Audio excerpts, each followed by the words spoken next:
गोरी कौवी वहाँ आ जाती है।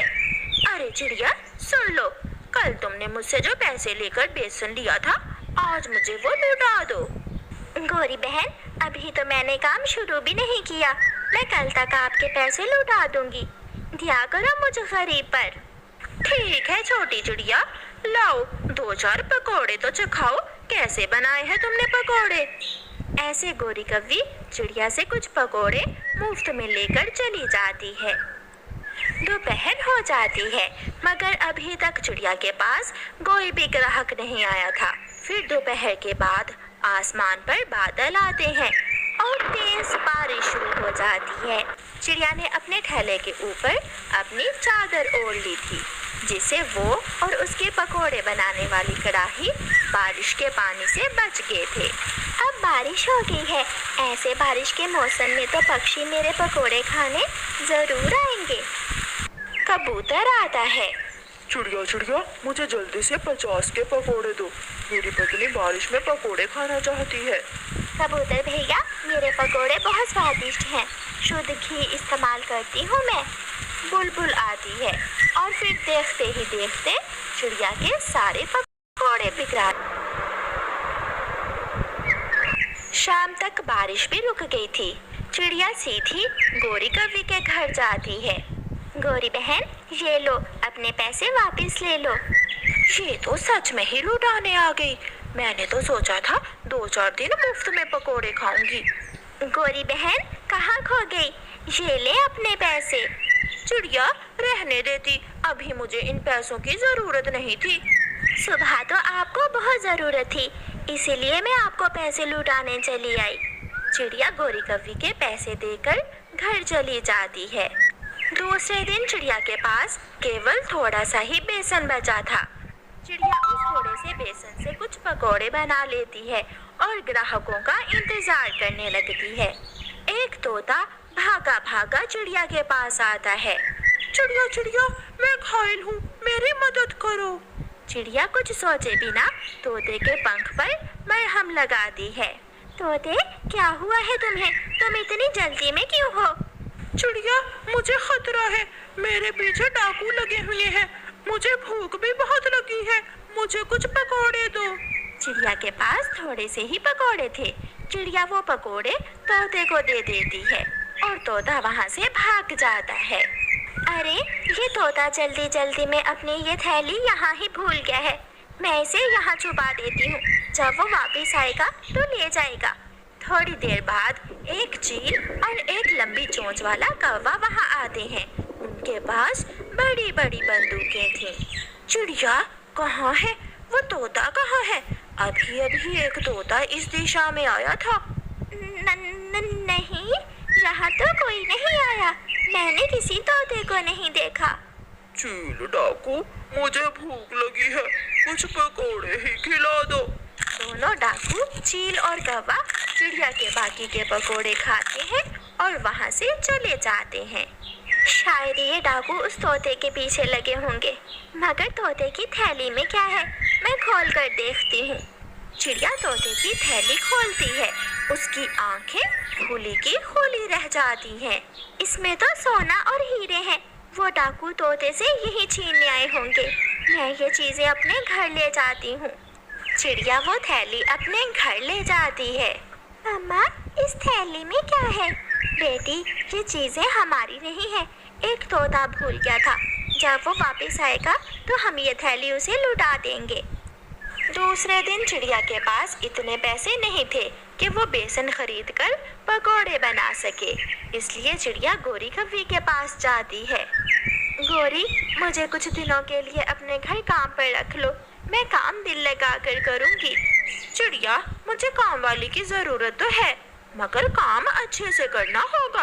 आप चिंता ना करें। फिर चिड़िया गोरी कौवी के घर काम पर लग जाती है। चिड़िया सारा दिन गोरी के घर का काम करती है। चिड़िया बर्तन धोती है, चिड़िया पोछा लगाती है। ऐसे चिड़िया के दिन अच्छे से गुजरने लगे। वो शाम को घर आते समय दुकान से कुछ आटा और सब्जियां लेती और घर आकर अपनी बेटी को खाना बनाकर खिला देती। कुछ दिनों बाद चिड़िया की बेटी गुड़िया बीमार हो जाती है और चिड़िया के पास अपनी बेटी की दवा के लिए पैसे नहीं थे। चिड़िया अपनी मालकिन गौरी के पास जाती है। मालकिन, मेरी बेटी बीमार है, मुझे कुछ पैसे एडवांस दे दें। वाह रे छोटी चिड़िया, अभी काम पर आए 4 दिन नहीं हुए और आगे पैसे एडवांस लेने। चिड़िया निराश होकर वहाँ से चली जाती है। चिड़िया कबूतर के पास जाती है और कबूतर कहता है, चिड़िया, अभी कल ही मेरी बहन आई थी।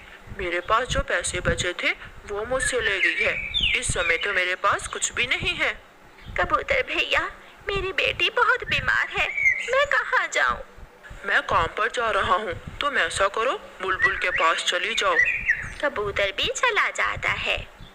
चिड़िया रोती हुई नदी के पास बैठ जाती है। ऊपर वाले, ये कैसी परीक्षा है, मैं कितनी बेबस माँ हूँ, अपनी बेटी को दवा भी नहीं लेकर दे सकती। फिर चिड़िया का ध्यान तोते की पोटली की तरफ जाता है और चिड़िया भागी भागी अपने घर जाती है। चिड़िया पोटली से कुछ सोना निकालती है तो उसकी बेटी चिड़िया से कहती है, मम्मा, मेरी दवा के लिए आप ऐसा ना करें, ये चीज किसी की है और ये जिसकी है उसको लुटानी होगी। मम्मा चिड़िया सोचने लगती है कि दरवाजे पर दस्तक होती है। चिड़िया दरवाजा खोलती है। बाहर वही तोता खड़ा था। तोते तोते, तुम आ गए? मैं आपको कब से ढूंढ रही हूँ। आपकी एक थैली मेरे पास है। हाँ चिड़िया, उस दिन तुमने मेरी जान बचाई और मुझे पकोड़े भी दिए खाने को। तुम इस पोटली में से आधा सोना रख लो और आधा मुझे लुटा दो। और चिड़िया अपनी बाकी की जिंदगी अपनी बेटी के साथ खुशी खुशी गुजारती है। नदी के पास गर्मी के मौसम में छोटी चिड़िया अपने छोटे से ठेले पर मीठे और रसीले आम बेचा करती थी। चिड़िया के आम बहुत पके हुए होते थे, इसलिए सभी पक्षी चिड़िया से आम लेकर खाया करते थे। चिड़िया चिड़िया, तुम्हारे आम बहुत मीठे होते हैं, इसलिए मैं हर रोज तुमसे आम लेकर खाता हूँ। तोते भैया, मैं पके हुए आम बेचती हूँ, कौवे की तरह कच्चे आम नहीं बेचती। सामने बैठा कालू कौवा सुबह से कच्चे आम लेकर बैठा हुआ था। कोई भी पक्षी कौवे से आम नहीं लेता था। आम आम, मीठे मीठे आम, चिड़िया से सस्ते आम। कौवे भैया, आम जितने भी सस्ते बेच लो, जब तक तुम्हारे आम मीठे और पके हुए नहीं होंगे कोई भी तुमसे आम नहीं खरीदेगा। जब तक तुम यहाँ बैठी हो मेरा धंधा नहीं चल सकता। चिड़िया, या तुम्हें यहाँ से जाना होगा या मैं अपना ठेला किसी और जगह लगा लेता हूँ। मैं तो कहीं नहीं जाने वाली, मैं इसी जगह पर बैठकर आम बेचूंगी। शाम को जब कालू कौवा अपने घर जाता है तो अपने कच्चे आमों की टोकरी अपने साथ अपने घर ले जाता है। कालू, आज फिर टोकरी भरकर आमों की वापस ले आए हो। आज फिर ग्राहक नहीं आए क्या? गोरी, जो भी ग्राहक आता है सीधा चिड़िया के पास जाता है, क्योंकि चिड़िया के आम पके हुए मीठे और रसीले होते हैं। कालू जी, तुम आज रात चिड़िया का आम बेचने का ठेला उठाकर नदी में फेंक दो, ना रहेगा बांस और ना बजेगी बांसुरी। ना रहेगा चिड़िया का ठेला और ना बेचेगी चिड़िया आम। मैं आज ही चिड़िया का ठेला उठाकर नदी में फेंक देता हूँ। रात हो जाती है। कालू कौवा अपनी क्रेन लेकर नदी के पास जाता है और चिड़िया का ठेला उठाकर नदी में फेंक देता है। काम तमाम हुआ, अब तो हर कोई मुझसे ही आम खरीदेगा। कौवा अपने घर चला जाता है। दूसरे दिन चिड़िया अपने पेड़ से पके हुए आम तोड़ती है और आमों की टोकरी भरकर जब नदी पर पहुंचती है तो वहां अपना ठेला ना देखकर चिड़िया रोने लग जाती है। मेरा ठेला कहाँ गया? किसी ने मेरा ठेला चुरा लिया। अब मैं अपने आम कैसे बेचूंगी? चिड़िया को रोता हुआ देखकर कालू कौवा और गोरी कौवी हंस रहे थे। कालू कालू, देखो चिड़िया रो रही है। अब चिड़िया बेचारी अपने आम कैसे बेचेगी? अब तो हर कोई हमारे ही आम खरीदेगा। चिड़िया को रोता हुआ देखकर कबूतर वहाँ आता है। चिड़िया चिड़िया, तुम क्यों रो रही हो? कबूतर भैया, मेरा ठेला किसी ने चुरा लिया है। और मैं परेशान हूँ कि मैं अपने आम कैसे बेचूं। चिड़िया, तुम्हारे आम पके हुए और मीठे हैं। तुम ऐसा करो कि जमीन पर कपड़ा बिछाओ और जमीन पर बैठकर ही अपने आम बेचना शुरू कर दो। ग्राहक आएगा, जरूर आएगा।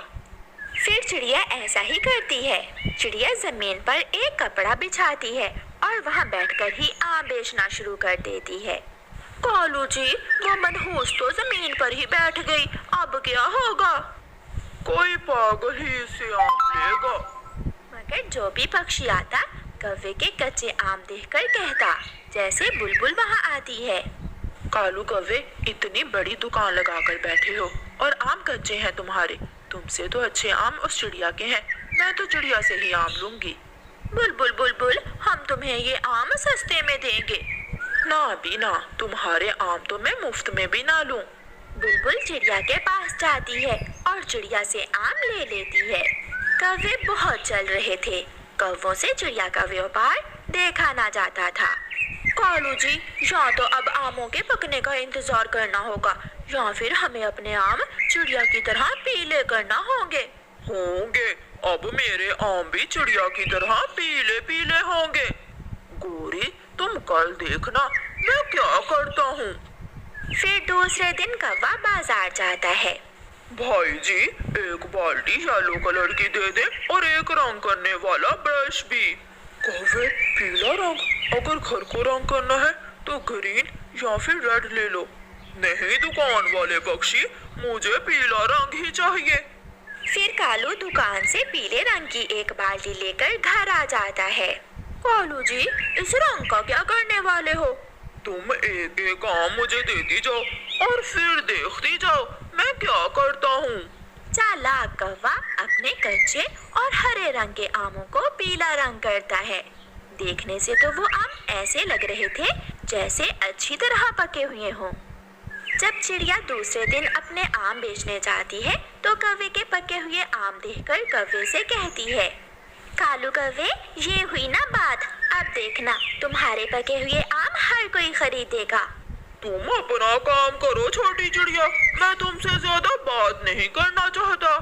आम आम, पके पके आम, मीठे मीठे आम लो। थोड़ी देर बाद तोता अपनी पत्नी हरियाली तोती के साथ वहाँ आता है। कौवे, वाह क्या बात है, आज तो तेरे आम बहुत पके हुए हैं। जल्दी से मुझे 1 किलो आम दे दो। मिठू जी, इतने पके हुए आम सिर्फ 1 किलो ही क्यों, 2 किलो ले लो। मुझे ये आम बहुत रसीले और मीठे लग रहे हैं। ऐसे मिठू तोता और तोती 2 किलो आम लेकर घर चले जाते हैं। घर जाकर जब हरियाली तोती एक आम काटती है तो वो अंदर से कच्चा और बहुत खट्टा निकलता है। मिठू जी, लूट लिया हमें, उन कौवों ने लूट लिया। ये आम तो अंदर से बेस्वाद, खट्टे और कच्चे हैं। हरियाली, ऐसा कैसे हो सकता है? देखने में तो ये आम पूरी तरह पके हुए हैं। तोता और तोती जल्दी से कौवों के पास जाते हैं। लो, रखो अपने आम और मुझे मेरे पैसे वापस दो। मोटी चोंच वाले, शक्ल देखी है अपनी, देख कर लेते, अंधे थे क्या? अब हम ये आम वापस नहीं करेंगे। गोरी, ये आम कच्चे हैं।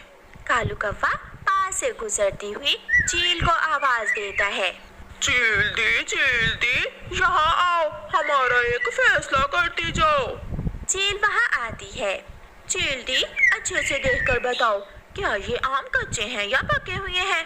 मैं तो करूँगी न्याय की बात। तो कौवों के आम तो अच्छे से पके हुए हैं।